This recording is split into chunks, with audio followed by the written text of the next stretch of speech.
मुंबईत जैन धर्मगुरूंच्या चालण्यासाठी आखलेल्या पांढऱ्या पट्टीमुळे पुन्हा वाद. दादरमध्ये मराठी जैन आमने सामने. मनसेच्या अल्टिमेटम नंतर पालिकेच्या कर्मचाऱ्यांनी पांढरी पट्टी पुसून काळा रंग मारला.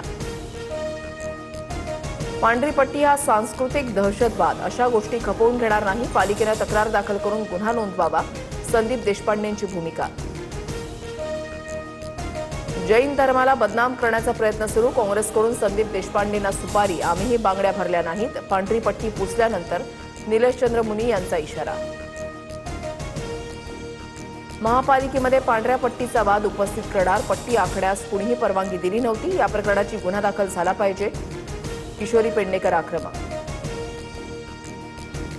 सातारा सांगली विधान परिषद निवडणुकीबाबत महायुतीची बैठक. शिवसेना राष्ट्रवादीचे नेते मात्र अनुपस्थित.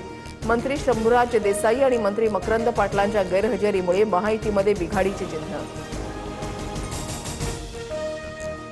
कुठल्या गाडीत बसू अशी आमची अवस्था. सातारा सांगली विधान परिषदेसंदर्भात मंत्री शंभूराज देसाईंचं वक्तव्य.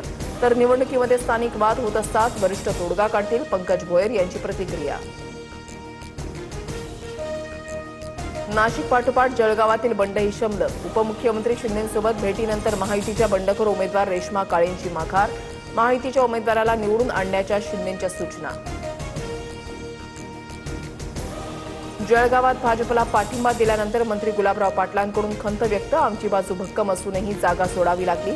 गुलाबराव पाटलांची नाराजी. अजितदादांप्रमाणे एकनाथ शिंदेंचा घात होऊ शकतो. दादा कसे गेले हे सर्वांना माहिती. शिंदेंच्या शिवसेनेचे माळशिरस पंचायत समिती सभापती दत्तात्रय मगर यांचं मोठं विधान. रोहित पवारांच्या अन्नत्याग आंदोलनाचा दुसरा दिवस. कर्जमाफीच्या अटी हटेपर्यंत माघार नाही. रोहित पवारांची भूमिका. परवापासून नामदेव पायरीजवळ आंदोलनाला बसण्याचा इशारा.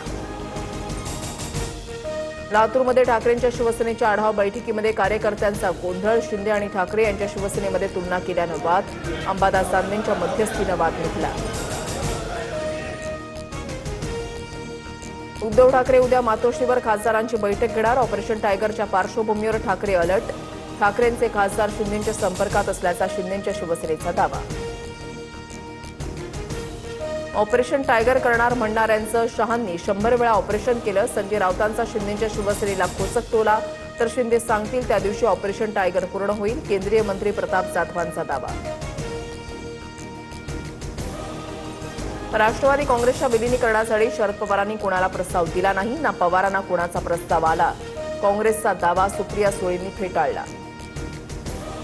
मुख्यमंत्री फडणवीसांकडून भीमाशंकर मंदिर विकास आराखड्याची पाहणी. प्रशासनाकडून खूप वेगानं आणि चांगलं काम सुरू. मुख्यमंत्री फडणवीसांची माहिती. पंढरपूर मंदिर 2 दिवस दर्शनासाठी बंद राहणार. मूर्तीमधील झीज, सूक्ष्मचित्र आणि खराब झालेल्या भागांची दुरुस्ती होणार. 23 आणि 24 जूनला दर्शन बंद. अयोध्येच्या राम मंदिर दानपेटी चोरी प्रकरणामध्ये एसआयटी स्थापन करा. मंदिर समितीकडून मुख्यमंत्री योगी आदित्यनाथ यांच्याकडे मागणी. दानपेटीतून 5 कोटी रुपये चोरीला गेले होते.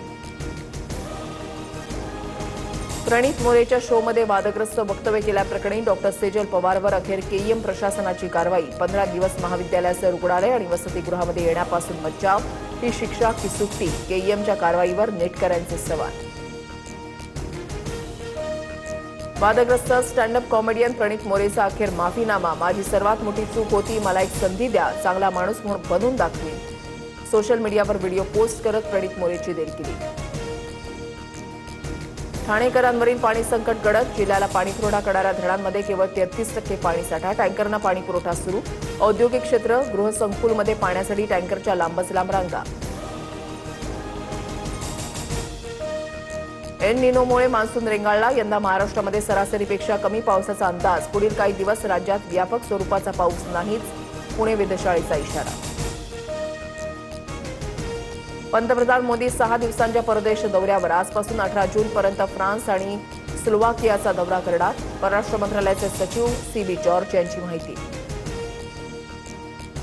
आसामच्या जोरहाट विमानतळावर भारतीय हवाई दलाचं AN-32 विमान कोसळलं. दुर्घटनेमध्ये वायुदलाचे 5 जवान शहीद तर एका जखमी पायलटवर उपचार सुरू. दुर्घटनेबाबत चौकशीचे आदेश.